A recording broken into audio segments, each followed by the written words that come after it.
Perfeito. E eu queria fazer mais uma pergunta aqui, antes de a gente chegar no final, da Beatriz. Ela falou, o que vocês consideram uma alocação ideal pensando no futuro, né? Para chegar na liberdade financeira? Tanto, queria que vocês falassem assim, não precisa dar o percentual certinho, mas o que vocês fariam, por exemplo, pensando, tô investindo para daqui a 10 anos tá me aposentando através do meu patrimônio. O que não pode faltar? Posso falar da minha alocação estrutural que eu acho que pode ajudá-la. Assim, tirar da reserva de emergência, que cada um sabe o tamanho da sua.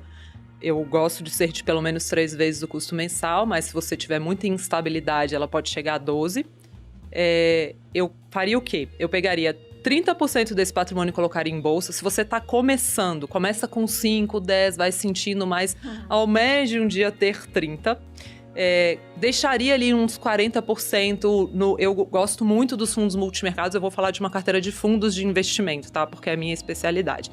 Faria a parte de bolsa via fundos de ações, então esses 30%, pegaria uns 40%, colocaria em fundos multimercados muito bons. Daria fundo para tudo? Eu invisto só via fundo, então eu vou falar o que eu faço. Mas também não sou, eu falo que escolher entre investir via fundos ou investir diretamente é como você escolher fazer o próprio churrasco ou contratar um churrasqueiro. Cada um sabe o que é melhor pra você. Eu gosto de delegar, tem gente que não gosta. Eu adoro acordar e pensar, nossa, tem uma galera. Luiz Stuberg tá trabalhando pra mim, o Rogério Xavier tá lá em Londres trabalhando pra mim, e o Maurício Bittencourt. O Bruno Perini está trabalhando pra mim. Bom, sábia, bem sábia. Então eu colocaria ali esses 30% em fundos de ações, os 40% em fundos multimercados muito bons, e ali eu falo que eu gosto de ter a carteira dos 7 anões. É assim, um gestor mega otimista, um outro mega pessimista, é o zangado e o feliz, um do lado do outro. Diferentes estilos, formas de pensar, um que opera mais rápido, um que opera mais devagar. Aí eu coloco 5 a 7,5% em ouro e dólar, só que hoje eu faço a parte dolarizada via as carteiras de fundos de ações e multimercados. Mas para quem está começando, compra um fundo cambial, um fundo de ouro dolarizado e põe esses 7,5% ali.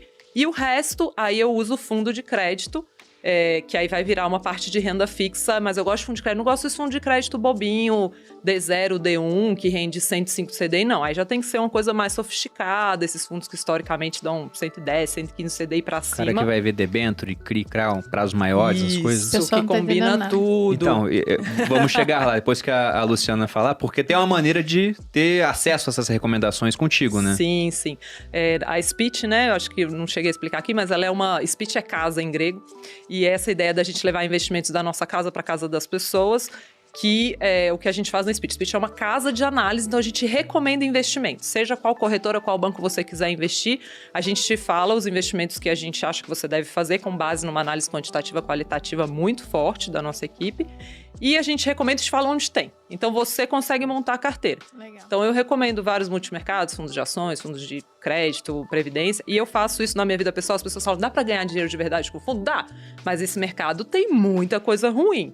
Você tem que ir, né? Eu gosto de ensinar as pessoas a pescar também. Então eu gosto que com o tempo, assim, se ela um dia me usar e depois de um tempo falar, cara, já consegui, já montei minha carteira, também tá tudo bem pra mim. Mas é legal montar direito, né? Assim, você chegar no mercado muito perdido, não tá sabendo o que você tá fazendo. Daí tem que fazer viver de renda, né, Bolodim? Pra poder entender como é que começa esse negócio aí. Perfeito. Então eu recomendo fundos, a gente tem uma equipe que recomenda ações, tem quem recomende fundos imobiliários, renda fixa, isso é o que a gente faz da nossa vida. Então quem quiser conhecer-nos. Legal. Para esse relatório de fundos, tem algum desconto aqui pro Opa, pessoal? Vamos inventar um cupom aí que a gente já, o André já...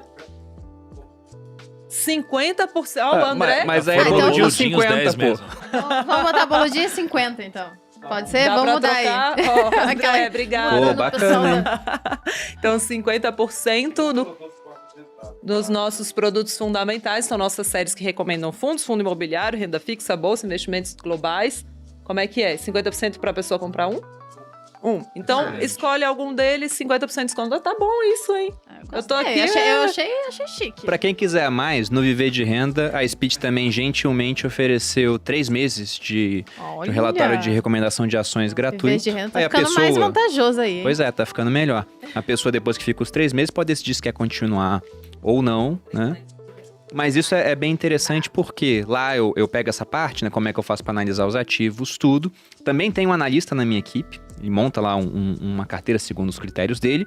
Mas eu entendo o seguinte, né? Você tem acesso a uma informação mais mastigada. E aí você pega lá, por exemplo, o que tá na carteira, pensa se obedece os seus critérios e segue ou não. Ensina desde o zero, né, amor? Pode seguir a carteira lá da Speech, por exemplo, mas você também vai ter subsídios para decidir se aquela é a sua cabeça ou não. De toda forma, ter um mapa da mina economiza tempo para muitas pessoas. Mas no Viver de Renda você ensina, todas essas siglas que o pessoal não entendeu nada aqui. Não, tudo a gente pega do zero lá. E com suporte, respondendo todas as dúvidas do pessoal. Então, muita gente é iniciante e pergunta, nossa, será que é pra mim? Eu vejo que o Bruno fala umas coisas mais complicadas. Às vezes gente, porque lá a gente começa desde o início, né, passando pelo conteúdo básico, intermediário, chegando até uma parte mais avançada, chegamos até de opções lá no curso. Lógico que não é um curso de opções, até porque eu não sou um cara de opções, eu fico fazendo um monte de trade, né, com isso, ou montando estruturas complexas, borboleta, etc, essas coisas aí, né, mas a gente trata lá principalmente pensando no uso de seguros, né, que é um outro assunto que a gente bota lá também, pensando na parte de sucessão, previdência, então tem tudo isso. Mas, e você, Thiago? Como é que ficaria a sua alocação? Você tem sua alocação pública, né? Eu tenho minha alocação pública. Mas eu sei que você tem mais 1 ou 2 bilhões investidos de outras formas, né? Não dá pra mostrar tudo lá, né, cara?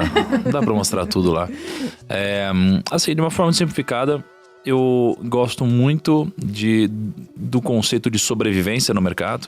Matematicamente falando, você é premiado pela sobrevivência no mercado, né? Então, se você tem 100 mil reais e perde 50%, você tem 50 mil. Para 50 mil virar 100 mil, você precisa render 100%. Então, quanto mais você perde, mais ele precisa multiplicar para chegar lá. Então, eu me inspiro muito numa história que tem na Bíblia, que é a história de Noé, né? Em que tem um grande dilúvio, ele monta a arca, e a arca de Noé, né? Então, qual que é a metáfora aqui? É que a sua carteira de investimentos seja uma arca, né? Seja a arca de Noé, para te ajudar a passar pelos grandes dilúvios, as grandes crises. E aí você, cara, vai se dar bem, né? Nas retomadas é perder pouco e depois se recuperar bem junto com o mercado. E para mim uma arca, ela é construída em cima de 4 pilares, né? O primeiro é o A, de ações e negócios. Se você olhar para Forbes, todos, sem exceção, nenhuma enriqueceram com negócios. Ou são herdeiros de alguém que enriqueceu com negócios. Segundo é o R. O R é o R de real estate. Real estate, compre terras porque Deus não fará mais delas. Para mim faz sentido, é uma grande defesa contra a inflação. Em terceiro é o C de caixa, né? Assim, para mim faz sentido você ter a opcionalidade de ser o vendedor de lenços durante uma crise e ter o benefício de dormir tranquilo. Então, cara, se você tem caixa, você dorme tranquilo. Se você tiver mal, se tiver uma crise, se tiver com medo, você tem caixa. Então tá tudo bem, você pode aproveitar oportunidades. E o último A é o A de ativos internacionais, né? Então você precisa diversificar também entre países. Então tem 3 conceitos aqui. São 3 tipos de diversificação. Primeiro, a diversificação intra-ativos. Então é você ter ativos diferentes. Depois a diversificação intra-classes de ativos, que é ter fundo imobiliário, etc. E depois a diversificação entre países, né? E aí você se brinda pra caramba.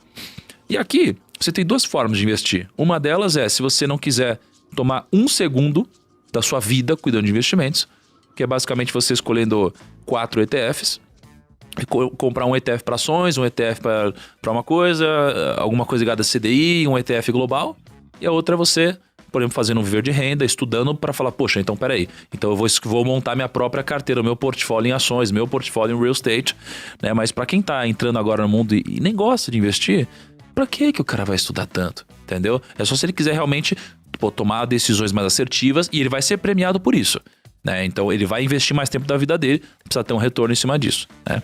Então pra mim é arca, e que você sabe que o Perini quer mudar meu método, né? Eu ia falar que ele já foi disruptado. Ele quer chamar de barca. Bitcoin. Porque ele quer adicionar o B do Bitcoin na frente ali. E eu tava com isso na cabeça que eu esqueci de falar. Eu falo pra ter pelo menos 1% em cripto, mano. Mas assim, no último A de ativos internacionais, eu considero... Poderia botar lá, né? Não, mas eu já coloco lá. Eu coloco lá Bitcoin, eu coloco ativos exóticos, qualquer outra coisa que você queira colocar que com o tempo possa disruptar o mercado que a gente conhece hoje, entendeu?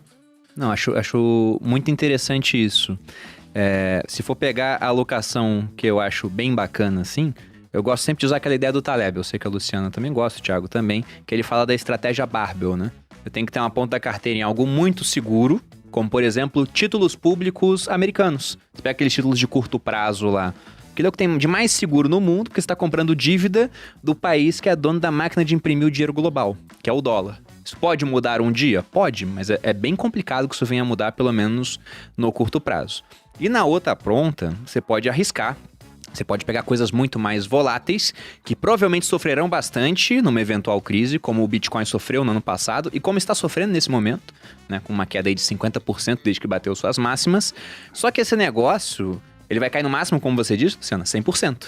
Do chão não passa, né? Se o Bitcoin chegar a zero, ninguém vai bater na minha casa lá e falar, não, você tem que vender o seu sofá para, sei lá, arcar com dívidas do Satoshi Nakamoto, que a gente nem sabe quem é. Isso não vai acontecer. Então só cai até 100%. Agora, o quanto que ele pode subir, né? Pensa nas pessoas que compraram esse negócio lá atrás quando não valia quase nada. Tanto. Vamos deixar claro. Então isso pode subir muito. Acaba que, quando tiver um pequeno percentual nessa classe de ativos muito volátil, aquilo se multiplicar por várias vezes, aquilo te garante uma rentabilidade fora de série, como foi o que aconteceu no nosso caso. Só que eu também concordo com vocês. Eu me considero um onívoro do mercado financeiro. Não dá pra eu falar, não investe nisso. Eu invisto em quase todas as opções que a gente tem em termos de classes de ativos, né? Tanto pensando aqui no país quanto lá fora. Porque muita gente fala, não. Até acontece isso com o day trade também, né? O pessoal foca muito nos vencedores e esquece, né? O Taleb fala que o cemitério dos perdedores é silencioso. Então eles falam, pra quem investir lá fora, tem o caso aqui, você tem, não sei, o Barsi, por exemplo, ele investe só no Brasil e ficou bilionário. Aí você tem um ou poucos caras que ficaram bilionários investindo só aqui, enquanto um monte de pessoas ficam mais pobres justamente por investir só aqui. Então tem que ter alocação internacional, tem que ter de tudo numa carteira, porque eu acho que se a carteira ela tá toda subindo ou caindo ao mesmo tempo, tem algo errado. Você tem que ter essas correlações assim, de maneira que quando uma parte cai, outra sobe, você faça um rebalanceamento, porque isso garante uma boa rentabilidade no longo prazo. Você faz isso com o seu portfólio, você faz isso também. Os gestores dentro dos fundos fazem isso. Então acho que não tem uma alocação ideal, mas a diversificação está presente na alocação e pensar na pior hipótese possível, né? Tem até o chamado efeito Noé, que ele trata disso. Tá todo mundo fazendo as coisas lá, de repente vem uma grande catástrofe e quem fica vivo? O cara que tinha lá, né? O seu barquinho, sua arca. Esse cara fica vivo e consegue colher os benefícios de estar vivo. Muita gente gosta de dividir as pessoas em diferentes classes, né? Fala, tem 2 tipos de pessoas, tem tantos tipos de pessoa. Eu também divido em 2. Nós temos a classe dos vivos e dos mortos. São os 2 tipos de pessoas pra mim. E o nosso jogo é se manter no grupo dos vivos o máximo de tempo possível.